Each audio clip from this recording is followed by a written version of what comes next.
My name is Scarlett. I am 28 years old, and last Christmas, my family told me I was no longer welcome at our traditional holiday gathering because it was now exclusively for parents only. What they did not know was that I had just discovered something that would completely destroy their perfect family facade forever. The irony was almost poetic.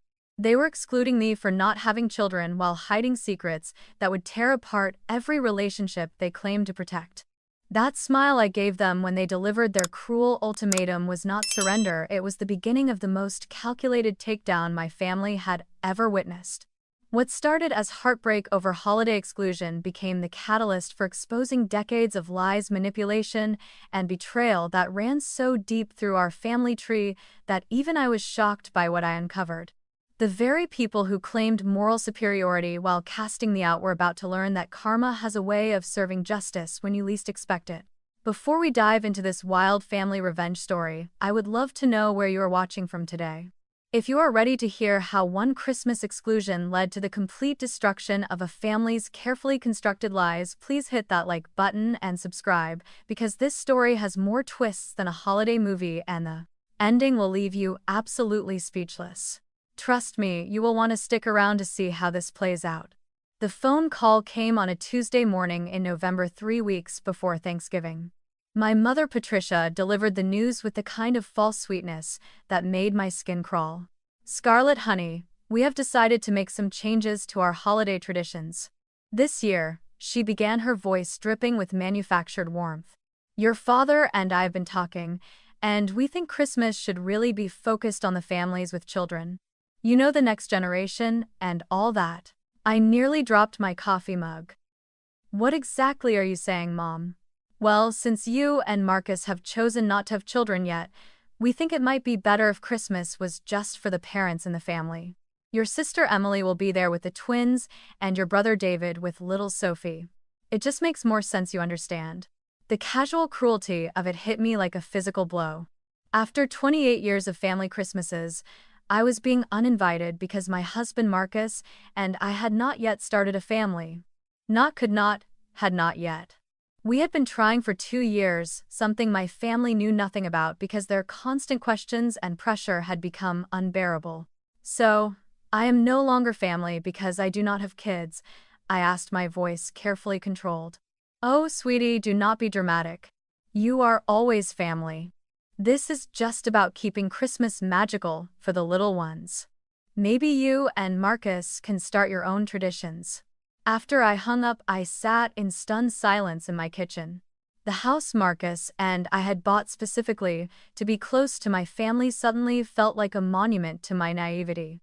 I had moved back to my hometown of Millbrook specifically to be near them, turning down a promotion in Seattle because family mattered more than money.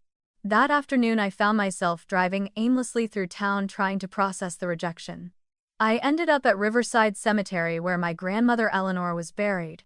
She had been the heart of our family, the one who made Christmas magical for everyone. I sat by her grave, talking to her the way I used to when she was alive. "They would never have done this when you were here, Grandma," I whispered. "You would have torn them apart." As I was leaving, I noticed someone had left fresh flowers on the grave next to hers. The headstone read William Morrison, beloved husband and father. I had never heard that name before, which struck me as odd since Eleanor had lived in Millbrook her entire life and knew everyone. Curiosity got the better of me. I took a photo of the headstone and decided to do some research when I got home. What I found in the online obituary records made my blood run cold. William Morrison had died 15 years ago, survived by his wife Helen Morrison and his daughter Patricia Morrison. My mother, who claimed to have been born a Patterson before marrying my father Robert Sullivan. I spent the next several hours diving deeper into public records, genealogy websites, and old newspaper archives. The picture that emerged was staggering. My mother had been married before to William Morrison, and they had had a daughter together. That daughter would be my half-sister, someone I had never heard mentioned in my entire life. But that was just the beginning. As I dug deeper, I discovered that William Morrison had been wealthy, very wealthy. He had owned 3 successful restaurants in the area and had left a substantial inheritance. According to the probate records I found, everything had been left to his wife Helen and daughter Patricia, with the expectation that Patricia would share the inheritance with any children she might have. The timeline was damning. My parents had suddenly been able to afford their dream house right around the time William Morrison died. They had paid cash for it, something that had always seemed impossible on my father's teacher salary and my mother's part-time work at a boutique. My hands were shaking as I found the final piece of the puzzle. Helen Morrison, William's widow and my mother's former mother-in-law, was still alive. She was 84 years old and living in Sunset Manor, an assisted living facility just 2 towns over. I called the facility and asked to speak with Helen Morrison. When she answered, her voice was sharp and clear despite her age. "Helen, this is going to sound strange, but I think I might be your step-granddaughter. My name is Scarlett Sullivan, and my mother is Patricia." The silence stretched so long, I thought she had hung up. "Patricia," she finally said, her voice filled with a mixture of sadness and anger. I wondered if I would ever hear from any of her children. She cut me off completely after William died, took her inheritance, and disappeared. I have been visiting William's grave every week for 15 years, hoping she would show up someday, so I could meet my step-grandchildren. My heart was pounding. "Helen, I think we need to talk. Can I come see you tomorrow?" "Yes," she said immediately. "Please, I've been waiting so long to tell someone the truth about what Patricia did." That night I lay in bed next to Marcus, staring at the ceiling. He was snoring softly, completely unaware that our world was about to change forever. I had spent my entire life believing I knew my family, trusting their version of our history. The discovery that my mother had been keeping such massive secrets felt like learning I had been living in an elaborate lie. The cruel irony was not lost on me. They were excluding me from Christmas for not having children, while my mother had abandoned her own stepmother and hidden an entire part of her life from her children. The hypocrisy was staggering. As I finally drifted off to sleep, one thought kept circling through my mind: if my mother had lied about this, what else was she hiding? The drive to Sunset Manor the next morning felt like traveling to another dimension. I had told Marcus I was visiting an old family friend, which was not entirely a lie, though the family connection was news to me too. My stomach churned with anxiety as I walked through the facility's bright, cheerful lobby toward Helen Morrison's room. Helen answered her door with the kind of warm smile I remembered from my grandmother Eleanor. She was petite with silver hair and bright blue eyes that seemed to see right through me. The moment she looked at my face, her eyes filled with tears. "You look just like Patricia did when she was your age," she said, gesturing for me to sit in the comfortable armchair across from hers. "I have pictures if you would like to see them." She pulled out a photo album that was clearly well-loved, its pages filled with images of my mother I had never seen. Patricia looked happy in these photos, genuinely happy in a way I realized I had rarely seen growing up. She was laughing, hugging William, playing with a young girl who must have been her first daughter. "Who is this?" I asked, pointing to the little girl. Helen's face darkened. "That is Sarah. Patricia's first daughter, your half-sister. She died in a car accident when she was 12, about 6 months before William passed away." Patricia never recovered from losing Sarah, and I think William's death so soon after just broke something inside her. I felt like someone had punched me in the chest. I had a sister who died, and my mother had never told me. What happened after William died? Patricia inherited everything as William intended. The restaurants, the life insurance, the investments, it was substantial. William had always planned for Patricia to use that money to take care of any future children she might have, to make sure they had opportunities he never got growing up poor. Helen stood up and walked to her window, looking out at the gardens. But something changed in Patricia after she got that money. She became cold, calculating.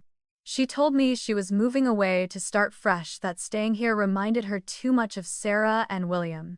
I begged her to stay in touch, to let me be part of her new family when it came along.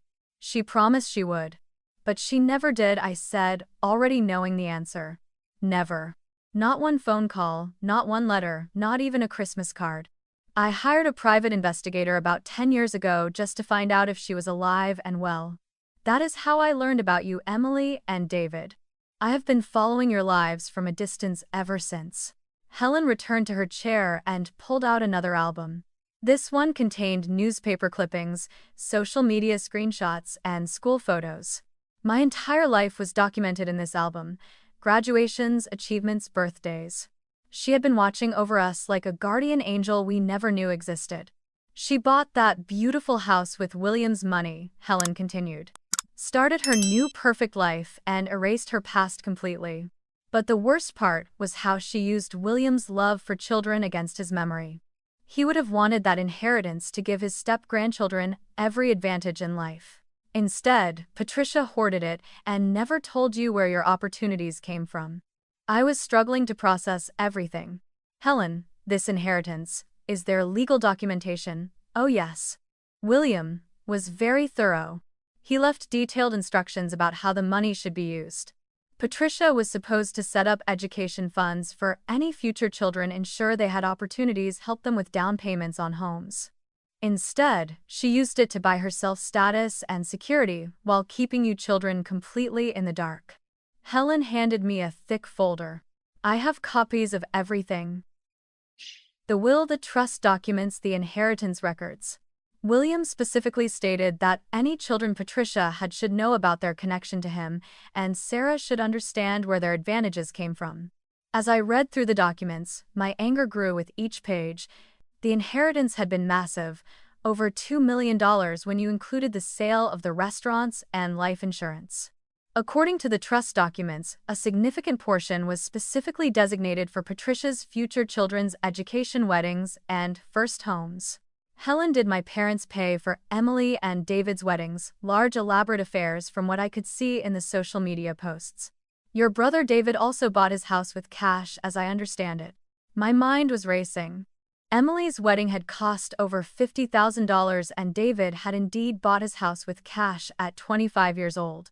I had always wondered how my parents could afford such generosity on their modest incomes.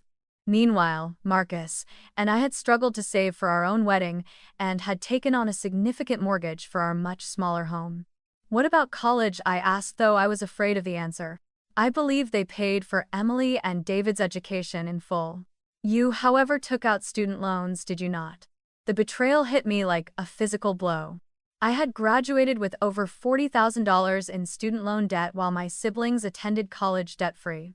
When I had asked my parents for help, they had told me they were financially tapped out from Emily's education and could not afford to help me too. Helen, why are you telling me all this? Her eyes were fierce. Because William wanted his legacy to help all of Patricia's children equally. Because I have missed 15 years of knowing my step-grandchildren. And because the way Patricia has treated you lately tells me she has forgotten what William stood for completely. She leaned forward and took my hands. William believed family was everything. He believed in fairness, in making sure everyone had the same opportunities. Patricia has betrayed everything he valued, and it is time someone in the family knew the truth. I spent another 2 hours with Helen looking through photo albums and learning about my mother's first life. Sarah had been artistic, like me, loved to paint and draw. William had been a gentle man who believed in hard work and treating people fairly. Their love story had been beautiful until tragedy struck twice. As I drove home, I could barely contain my rage. My mother had not just hidden her past, she had actively stolen from my future. The money that should have helped pay for my education, my wedding, my home had been deliberately withheld while she showered my siblings with advantages. The Christmas exclusion suddenly made perfect sense. I was the expendable child, the one who could be discarded without affecting the family dynamic she had carefully constructed.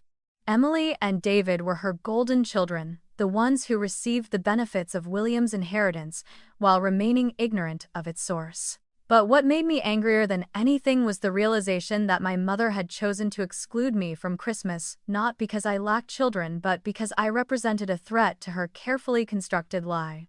I had always been the curious one, the one who asked too many questions. Maybe she sensed that I was getting too close to discovering her secrets. That night I sat Marcus down and told him everything. His face went through a series of emotions: shock, anger, disbelief, and finally a cold fury that matched my own.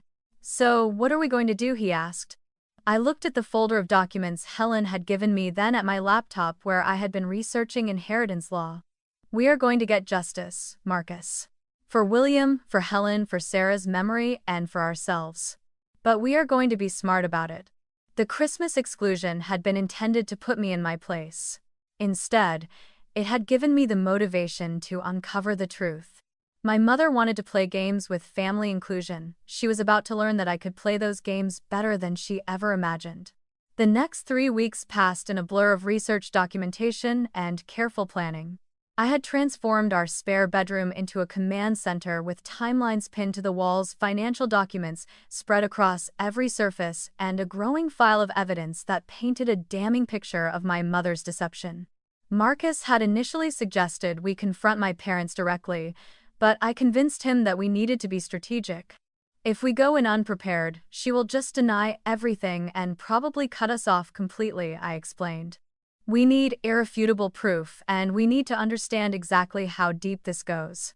My first step was consulting with Rebecca Chen, an estate attorney who specialized in inheritance disputes. Rebecca's office was in a sleek downtown building, and she had the kind of sharp intelligence that made me feel confident we were on the right track. This is definitely grounds for legal action, Rebecca confirmed after reviewing Helen's documents. The trust was very specific about how the money should be used, and there are clear records of Patricia violating those terms. You could potentially recover significant damages. But Rebecca also warned me about the challenges ahead. Family inheritance disputes are notoriously messy and expensive. Are you prepared for this to completely destroy your relationship with your parents and siblings? I thought about the casual cruelty of that Christmas exclusion, about years of watching Emily and David receive advantages I was told the family could not afford. Rebecca, that relationship is already destroyed. They just do not know it yet. While building our legal case, I decided I needed to understand more about my siblings' perspectives. I started with David, who had always been more approachable than Emily. I invited him for coffee under the pretense of wanting to discuss Christmas plans. David arrived at our usual cafe looking uncomfortable. At 31, he had inherited our father's lanky frame and our mother's ability to avoid difficult conversations. He ordered his coffee and immediately launched into what sounded like a rehearsed speech. Look, Scarlett, I know you're probably upset about the Christmas thing, but Mom and Dad have a point. The holidays should really be about the kids, you know. It is not personal. I stirred my latte slowly, choosing my words carefully. David, can I ask you something? How did you afford to buy your house with cash at 25? His face flushed slightly. I saved up. Worked hard. Mom and Dad helped a little. A little, David, that house cost $350,000. How much did they give you? I do not see why that matters, he said defensively. They are our parents. They wanted to help. Did they pay for your college too, Scarlett? What is this about? Why are you asking all these financial questions? I leaned forward. Because I am trying to understand why they could afford to help you and Emily but not me. I graduated with $40,000 in student loan debt while you went to college completely free. I had to take out a mortgage while you paid cash. And now I am being excluded from Christmas while you get to bring your daughter to the family celebration I helped create for 28 years. David looked genuinely uncomfortable now. I did not know you had to take out loans. Mom and Dad never said. What else did Mom and Dad never say, David? Did they ever mention that Mom was married before Dad? That she had another daughter who died? The color drained from David's face. What are you talking about? I pulled out my phone and showed him one of the photos Helen had given me. My mother with William and Sarah all smiling together at what looked like a family barbecue. This is our mother with her first husband and daughter. Sarah would have been your half-sister. She died in a car accident when she was 12 and William died 6 months later, leaving Mom a substantial inheritance. David stared at the photo for a long moment. This cannot be real. Mom would have told us. Would she? She has been lying about our family finances for years. The money they used to help you and Emily, it came from William's inheritance. Money that was supposed to be shared equally among all her children. I watched David process this information, saw the moment when he started connecting the dots. The house we grew up in, he said slowly. They bought it right after I graduated high school, paid cash, $2 million, David. That is what Mom inherited from William. And instead of using it the way he intended, to help all her children equally, she has been picking favorites while keeping the rest of us in the dark. David was quiet for several minutes, staring into his coffee. When he finally looked up, his eyes were troubled. Scarlett, if this is true, if she really has been lying to us all these years, what are you going to do about it? I am going to make sure everyone knows the truth. Starting with Christmas dinner, David's eyes widened. You are still planning to go to Christmas? I smiled, and I could see it made him nervous. Oh, I would not miss it for the world. Mom wants Christmas to be about family. I am going to give her a Christmas that truly brings the family together. After David left, clearly shaken by our conversation, I decided it was time to approach Emily. But Emily was going to require a different strategy. She had always been my mother's favorite, the golden child, who could do no wrong. She was also the most likely to defend Mom, regardless of the evidence. Instead of confronting Emily directly, I decided to let her come to me. I started by casually mentioning to mutual friends that I had been researching our family genealogy and had discovered some interesting connections. I knew Emily's competitive nature would not be able to resist investigating on her own. Sure enough, 3 days later, Emily called me. Scarlett, Jessica Morrison mentioned you have been asking about genealogy research. What exactly are you looking into? Oh, just trying to trace back Mom's family line. I found some interesting records, but I am still piecing things together.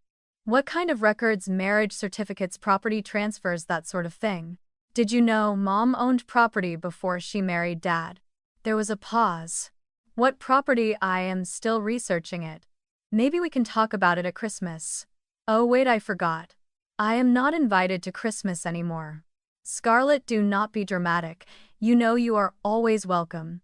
Actually, Emily, Mom specifically told me Christmas was only for parents now. Since Marcus and I do not have children, we are not family enough to participate.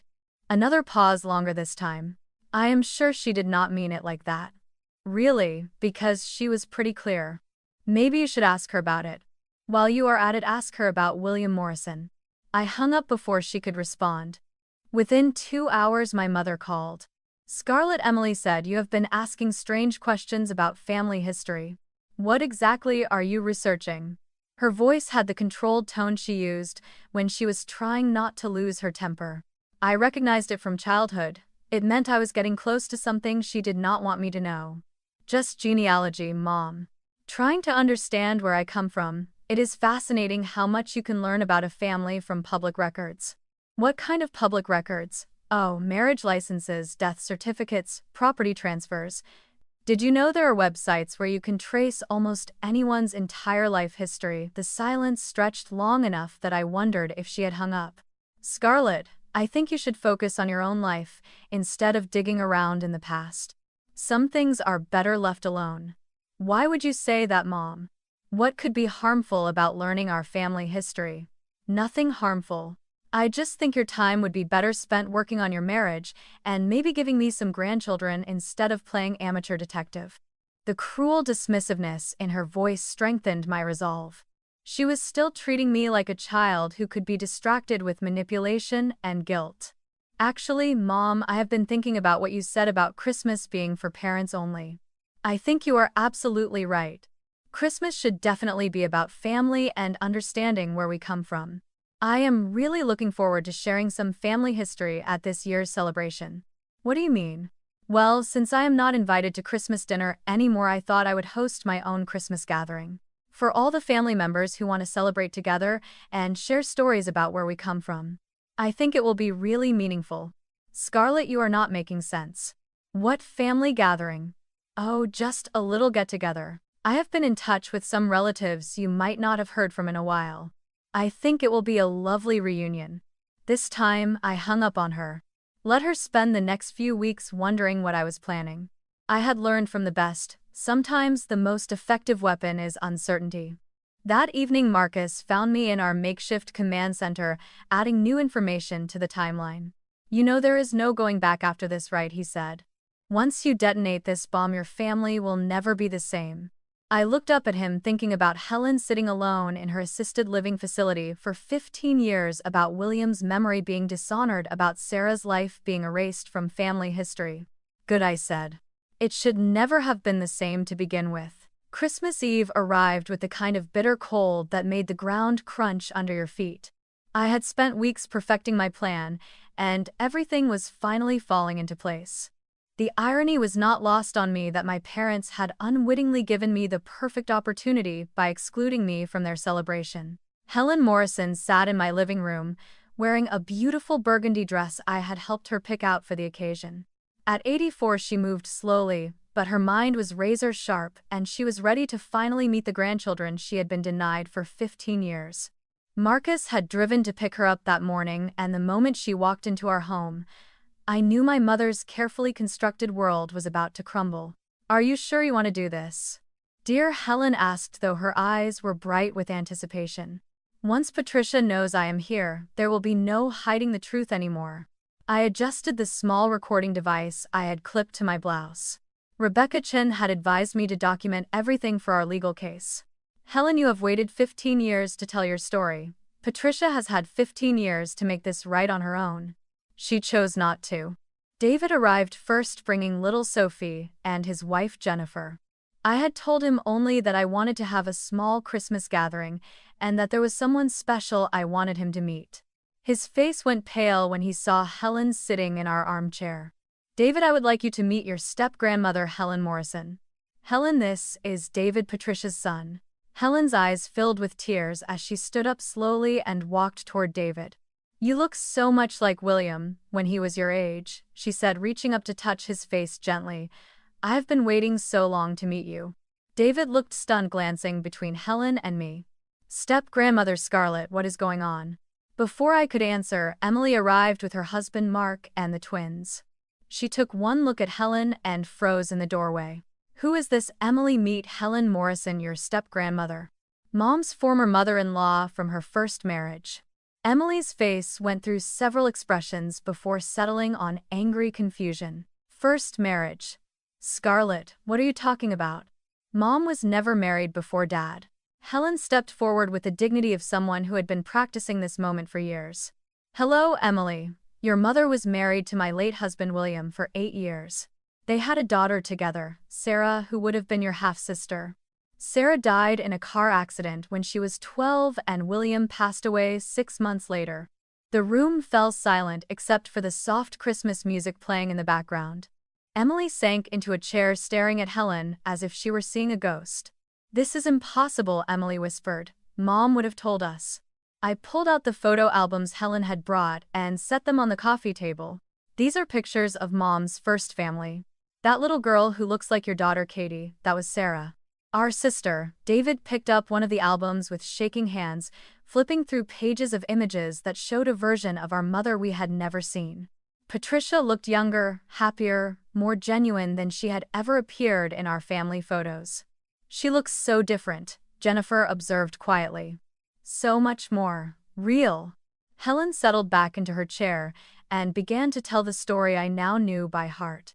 She spoke about William's restaurants, about how he had worked his way up from poverty, about his deep love for Patricia and Sarah.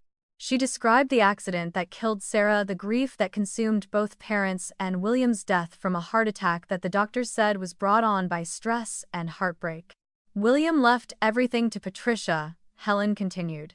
"Over $2 million when everything was settled. He had very specific instructions about how the money should be used.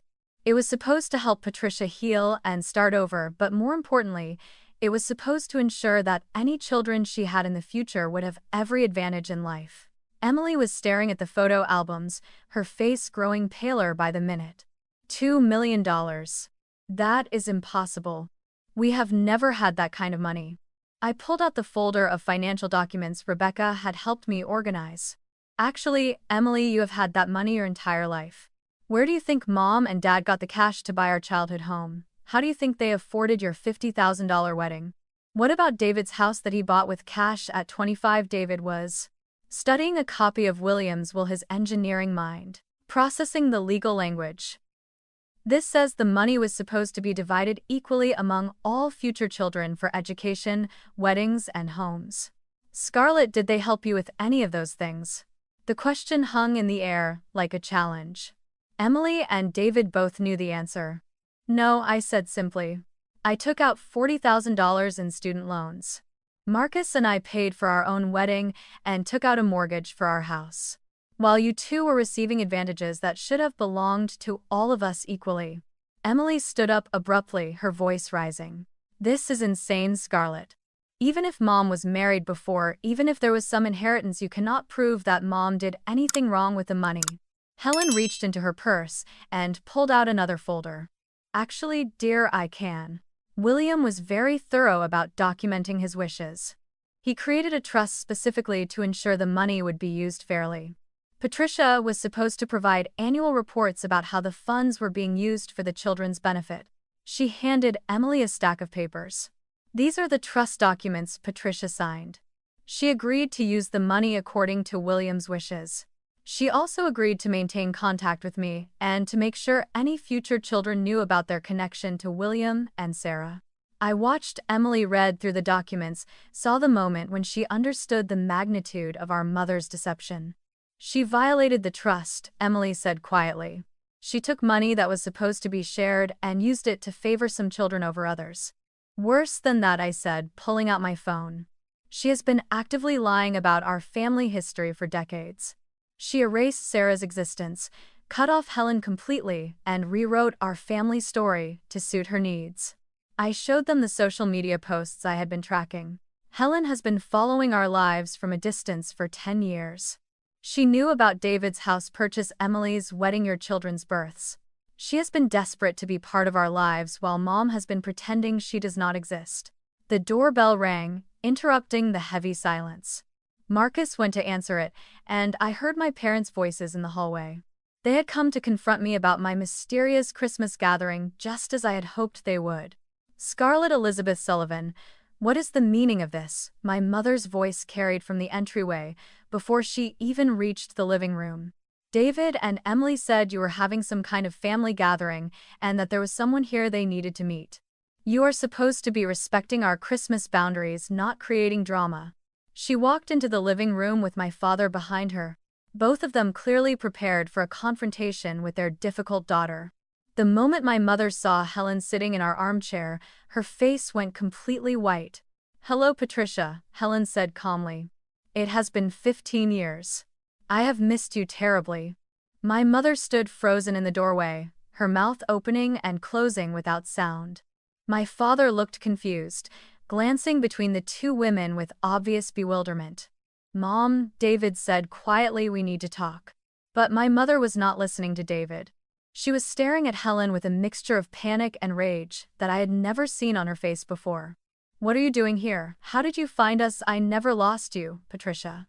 I have been waiting for 15 years for you to remember that William wanted me to be part of his step-grandchildren's lives. When that did not happen, I decided it was time to introduce myself. Emily stood up holding the trust documents. Mom, is this real? Were you really married before Dad? Did you have another daughter? My father was looking around the room with growing alarm. Patricia, what is going on? Who is this woman? What daughter? The moment had arrived. After weeks of planning, months of research, and years of feeling like the expendable child, I finally had my mother exactly where I wanted her, cornered, exposed, and forced to face the consequences of her lies. Dad, I said, my voice steady despite the adrenaline coursing through my veins. Meet Helen Morrison, Mom's former mother-in-law. The one she has been hiding from us for our entire lives, along with the $2 million she inherited from her first husband, William. The silence that followed my revelation was deafening. I could hear the grandfather clock in our hallway ticking, the furnace humming in the basement, even the sound of snow beginning to fall against the windows. My father stood in the doorway looking like someone had just told him his entire life was a fiction, while my mother remained frozen, staring at Helen with undisguised horror. $2 million. My father's voice cracked on the words. Patricia, what is Scarlett talking about? Helen stood up slowly, her dignity intact despite the chaos erupting around her. Robert, I presume. Patricia never told you about William or Sarah. Sarah. My father looked around the room wildly. Who is Sarah Patricia? You need to start explaining right now. But my mother was not capable of explanation. She was hyperventilating, her carefully maintained composure completely shattered. I had never seen her lose control like this, and part of me felt a vindictive satisfaction watching her perfect facade crumble. Emily thrust the trust documents at my father. Dad, look at this. Mom was married to someone named William Morrison. They had a daughter named Sarah who died in a car accident. When William died 6 months later, he left Mom over $2 million with specific instructions about how it should be used.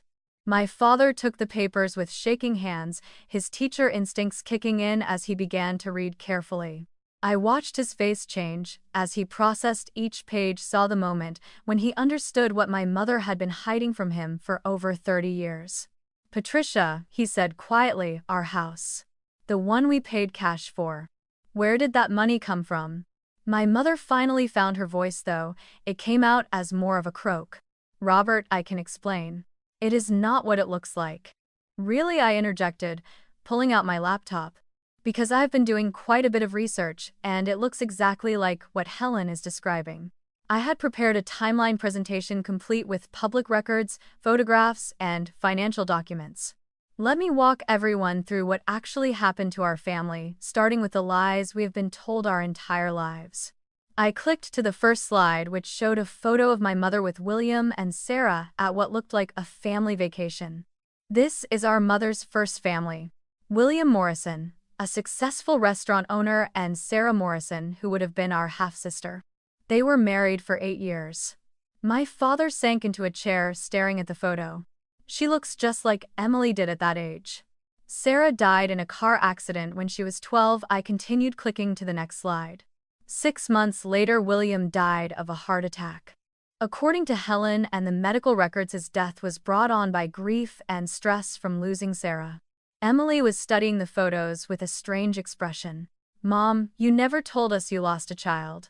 How could you never tell us about Sarah? My mother was crying now, but they were not tears of grief or remorse. They were tears of rage and frustration at being caught. You do not understand, she said bitterly. Sarah's death nearly destroyed me. I could not talk about her. It was too painful. Too painful to mention, but not too painful to spend her inheritance. I clicked to the next slide, which showed William's will and trust documents. William left everything to Mom with very specific instructions. The money was supposed to help her heal, but more importantly, it was supposed to ensure that any future children she had would be given every advantage in life. Helen spoke up, her voice gentle but firm. William believed that children should have equal opportunities regardless of the circumstances of their birth. He specifically stated that the inheritance should be shared fairly among all of Patricia's future children. I clicked through slides showing property records, college payment receipts, and wedding expenses. Instead, Mom used the money to create the illusion of success while secretly favoring some children over others. David's college education fully paid. Emily's college education fully paid. Emily's $50,000 wedding fully funded. David's house purchased with cash at age 25. I turned to face my parents directly. Meanwhile, I graduated with $40,000 in student loan debt because you told me you could not afford to help me. Marcus and I paid for our own wedding and took out a mortgage because you said you were financially tapped out. And now I am being excluded from Christmas because I do not have children while you use William's money that was supposed to help all your children equally, to maintain your perfect family image. My father was reading through the trust documents again, his face growing redder with each page. Patricia, you signed this. You agreed to use the money according to William's wishes and to maintain contact with his family. You have been lying to me for 30 years about where our money came from. And not just lying, Helen added quietly. Patricia also agreed to make sure any future children knew about their connection to William and Sarah. She promised they would understand their family history and where their advantages came from. David had been quiet through most of the presentation, but now he spoke up. Mom, do you understand what this means? Scarlett has been struggling financially for years while Emily and I received advantages that should have been shared. We have been unknowing participants in stealing from our own sister. Emily was staring at our mother with dawning horror. The Christmas exclusion, she said slowly. You are not excluding Scarlett because she does not have children. You are excluding her because you were afraid she would find out about the money. I nodded, clicking to my final slide. Mom has always known I ask too many questions. She has been systematically excluding me from family financial discussions for years, probably because she was afraid I would start connecting the dots. My mother finally exploded. Enough, all of you, just enough. Yes, I was married before. Yes, William left me money. But that money was mine to do with as I saw fit. I lost a daughter, I lost a husband. I earned that inheritance through suffering you cannot imagine. But Mom, Emily said quietly, the trust documents specifically state how the money should be used. You violated William's wishes. William is dead, my mother screamed. Sarah is dead, that life is over, and I do not owe anyone an explanation for how I chose to move forward. Helen stood up, her voice cutting through my mother's hysteria like a blade. You owe me an explanation, Patricia. You owe me 15 years of grandchildren's lives that I missed because you decided to erase me from existence. You owe William's memory the respect of honoring his wishes. And you owe your children the truth about where their advantages came from. My father was shaking his head, looking at my mother as if he was seeing a stranger. Patricia, how could you lie to me about something this big? How could you let me believe we were struggling financially when you had access to millions of dollars? Because it was easier, she shouted. Because talking about William and Sarah was like ripping open old wounds. Because I wanted a fresh start where I did not have to explain my past to anyone.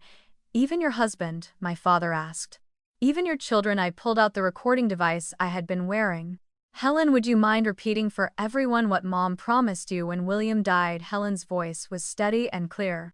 Patricia promised me that she would stay in touch, that she would make sure any children she had would know about William and Sarah, and that she would honor William's wishes about the inheritance. She told me I would always be part of the family. Instead, I continued, she cut you off, completely lied about our family history, and used William's money to play favorites with her children. She has been systematically betraying everyone who trusted her for 30 years. My mother was sobbing now, but there was still defiance in her voice. I did what I had to do to survive. I did what I had to do to protect my new family. Protect us from what David demanded. From knowing we had a sister who died, from understanding where our advantages came from having a relationship with our step-grandmother. Emily stood up, her face flushed with anger. Mom, I cannot believe you let Scarlett struggle with student loans while I went to college for free. I cannot believe you excluded her from Christmas while using money that should have helped all of us equally. Marcus, who had been quietly observing the chaos, finally spoke up. Patricia, Scarlett and I have been trying to have children for 2 years. We have been going through fertility treatments that we can barely afford. Meanwhile, you have been sitting on an inheritance that was specifically meant to help your children with major life events. The room fell silent again as everyone processed this information. I had not planned to reveal our fertility struggles, but Marcus was right. The bitter irony was that my mother was excluding me for not having children while simultaneously withholding resources that could help us afford the treatments we needed. Helen walked over to me and took my hands. Scarlett, dear, William would have wanted you to have every opportunity to build the family you want. He believed that money should serve love, not the other way around. I looked around the room at my family, my father sitting in shocked silence, my siblings grappling with the realization that their advantages had come at my expense, and my mother finally exposed as the manipulative liar she had always been. The trust documents are very clear about what should happen when the terms are violated, I said quietly. Rebecca Chen, our attorney, believes we have grounds to recover damages and force a proper redistribution of the remaining assets.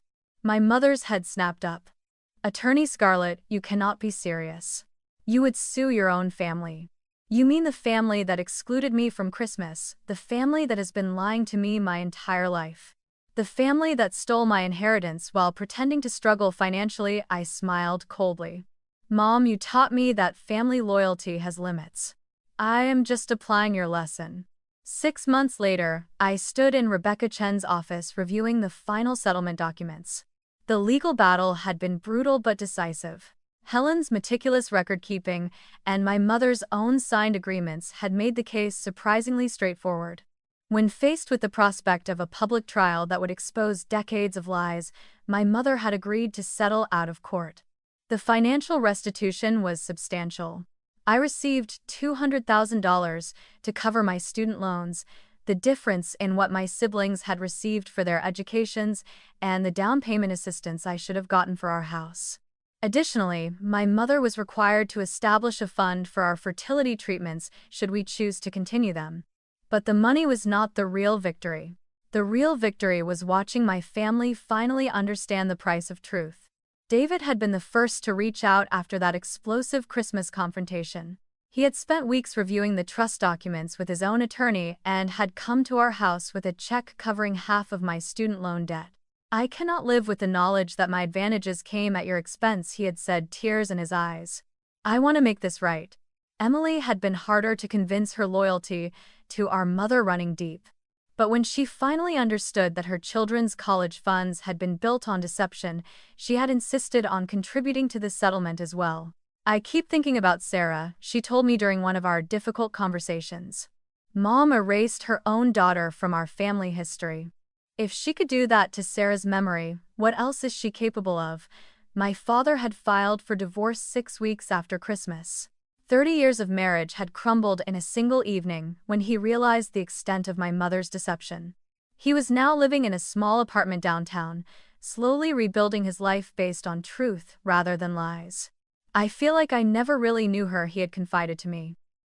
"All these years I thought we were partners, but she was keeping secrets that affected our entire family." Helen had moved into a beautiful assisted living community closer to our town, and she had become a regular fixture in our lives. David's daughter, Sophie, adored her great-grandmother's stories, and Emily's twins loved hearing about their Aunt Sarah, who they would never meet, but would never be forgotten again. "William would be so proud," Helen often said. "He always believed that truth and justice would prevail in the end." The most satisfying part of the entire ordeal had been watching my mother face the consequences of her choices. The settlement had required her to liquidate most of her assets, forcing her to sell the house that William's money had bought. She was now living in a modest apartment, working full-time for the first time in decades, and dealing with the reality that her carefully constructed image was irreparably shattered. She had tried to paint me as the villain, telling anyone who would listen that I had destroyed the family over money. But the truth had a way of spreading, and most people understood that this was about much more than finances. This was about justice, honesty, and the price of betraying the people who trusted you most. Marcus and I had used part of the settlement to renovate our house, creating a beautiful nursery that we hoped to fill someday soon.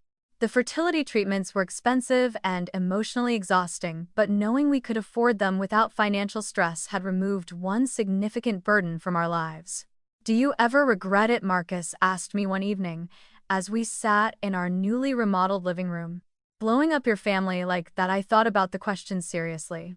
The confrontation had cost me my relationship with my mother, had forever changed my siblings' view of their childhood, and had shattered my father's marriage. But it had also brought Helen into our lives, had forced an honest reckoning with decades of lies, and had finally given me the justice I deserved. "I regret that it was necessary," I said, finally. "But I do not regret doing it. Some things are more important than keeping the peace." A year later, Helen and I started a foundation in William and Sarah's memory focused on helping families navigate grief and loss with honesty and support. We wanted to ensure that no other children would grow up not knowing their own family history because someone decided the truth was too painful to share. Emily and David both became major supporters of the foundation, using their own experiences to help other families avoid the mistakes our parents had made. We discovered that our story was not unique. Many families harbored secrets that affected financial decisions and relationships for generations. The foundation became Helen's greatest joy in her final years. She lived to see 3 more great-grandchildren born, and she made sure each of them knew the story of William, and Sarah understood where their family had come from, and learned the importance of truth over comfort. When Helen passed away peacefully in her sleep at age 87, she left behind a family that finally knew its complete history. Her funeral was attended by dozens of people whose lives she had touched through her advocacy for family honesty and her refusal to let important stories be forgotten. My mother did not attend the funeral. She had never reconciled herself to the exposure of her lies, never apologized for the pain she had caused, and never acknowledged the damage her choices had inflicted on multiple generations. She remained bitter and isolated, a cautionary tale about the price of choosing deception over truth. As I stood at Helen's graveside next to William's headstone where this entire journey had begun, I reflected on how much my life had changed since that devastating Christmas phone call. I had started that year feeling excluded and expendable, unsure of my place in my own family. I was ending it surrounded by people who valued truth, supported each other through difficulties, and understood that real family was built on honesty rather than convenient lies. Marcus squeezed my hand as we placed flowers on Helen's grave. In my other arm, I held our 3-month-old daughter Sarah, named for the sister I had never known but would never forget. She was a beautiful baby with bright eyes that reminded everyone of her great-great-grandmother Helen. "Do you think she would approve?" Marcus asked, nodding toward the baby.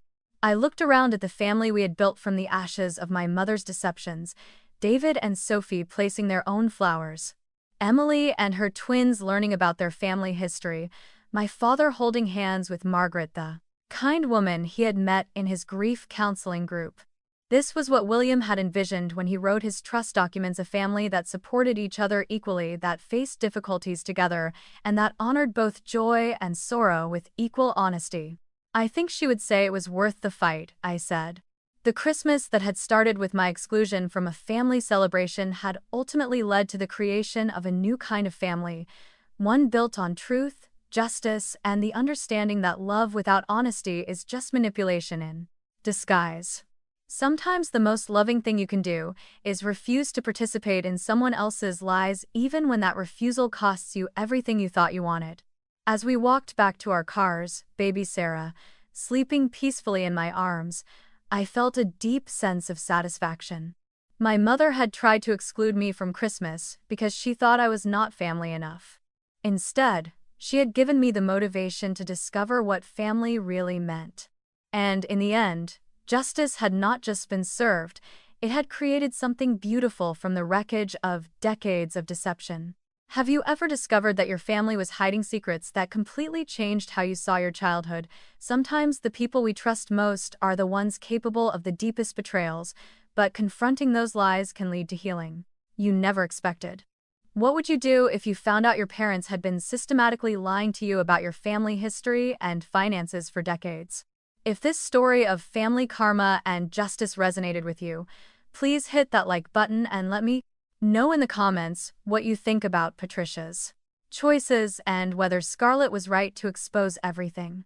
Do you believe that family loyalty should have limits when it comes to lies and betrayal? Subscribe for more stories about how truth eventually finds its way to the surface, and share this with anyone who needs to hear that justice can prevail even in the most complicated family situations. Thank you for joining me on this journey of discovering that sometimes destroying what looks like a perfect family is the only way to build something real. And I wish you the courage to choose truth over comfort in your own life, because that choice can transform everything in ways you never expected.